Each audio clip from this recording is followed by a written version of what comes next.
everyone, thanks for tuning in. So today I'm going to be giving you kind of a quick tour of my playhouse in my basement. It's actually been about 5 years since I built this playhouse, and I figure it's time to post it on YouTube just in case it provides some inspiration to someone else, because that's actually how I got the idea for my playhouse. I saw someone else's picture and I was like, hey, I want that. And so I built it.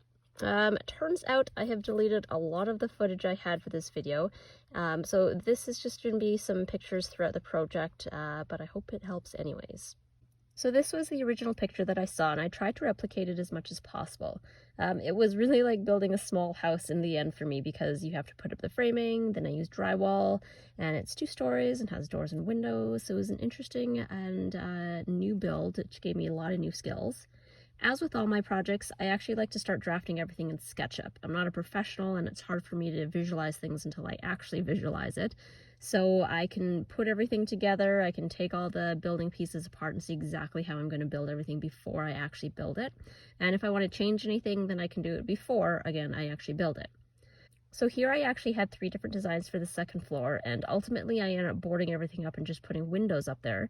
I got a lot of comments from other people with older kids, and they said the kids might actually try to jump from the second floor if I left it open. So another reason why I like SketchUp, it's because it helps me to get the dimensions accurately written down on all of my pieces, but also when I plan my cuts on a sheet of plywood, it helps to minimize the amount of waste. So I can take all of the pieces from the actual build and shift them around on a piece of plywood and see where everything's going to go.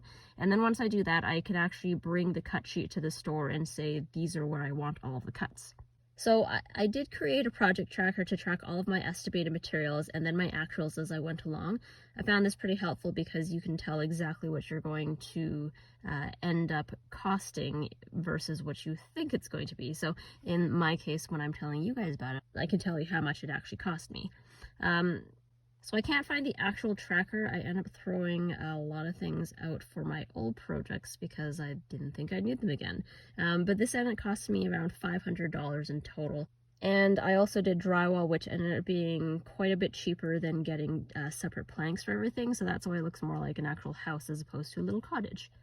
So I ended up building my house in stages because I've never done framing and I didn't trust my final measurement. So I think usually when you frame, you put it all together in one piece, but I did 4 separate pieces and then assembled it all together. So after assembling those pieces, I added the 8-foot posts all the way up. Before you put in the posts, you might want to figure out how you plan on anchoring them to the wall to make everything sturdy, especially if you don't have studs where you're screwing in. I only had 1 stud in the corner, and I was able to get it anchored into the wall using a couple of different methods, but it was very difficult because I had already screwed everything in and nailed everything in, so I had to work around that, and I covered the holes in the walls. It was a whole thing. So plan out how you're going to anchor it before you actually put up the 8-foot posts.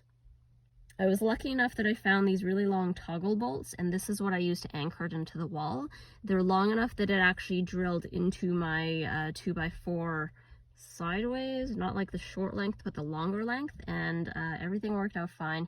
Like I said, it's been 5 years and it's held up really well. I'm actually sitting in the second floor, boarded up, doing a voiceover right now, so it is very sturdy.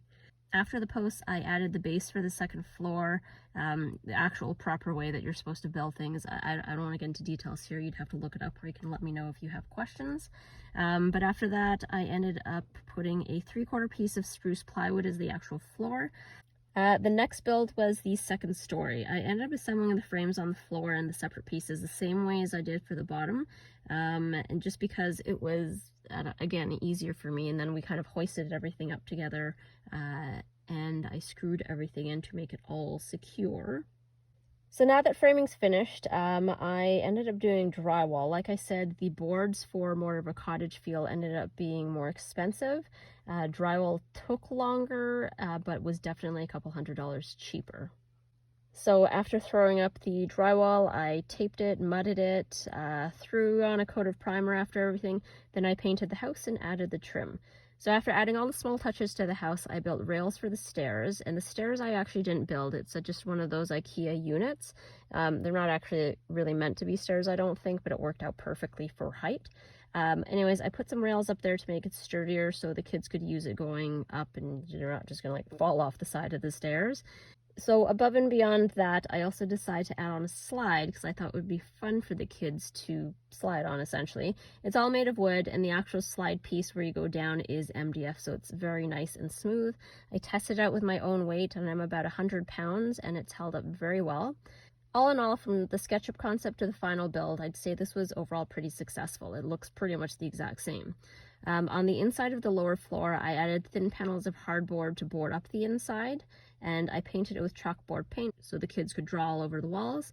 I also added a string of LED Christmas lights for a little bit of whimsy and some lighting in there because it's actually pretty dark. So I hope this provided you with a little inspiration to tackle your own playhouse if you guys were looking at doing that. As always, if you guys have any questions, feel free to send me a note, wander over to my Instagram page where I'm a little bit more active there. You can DM me whatever questions you have. Hope you guys are having a fantastic day. Thank you for watching, and I will talk to you in my next video. Bye!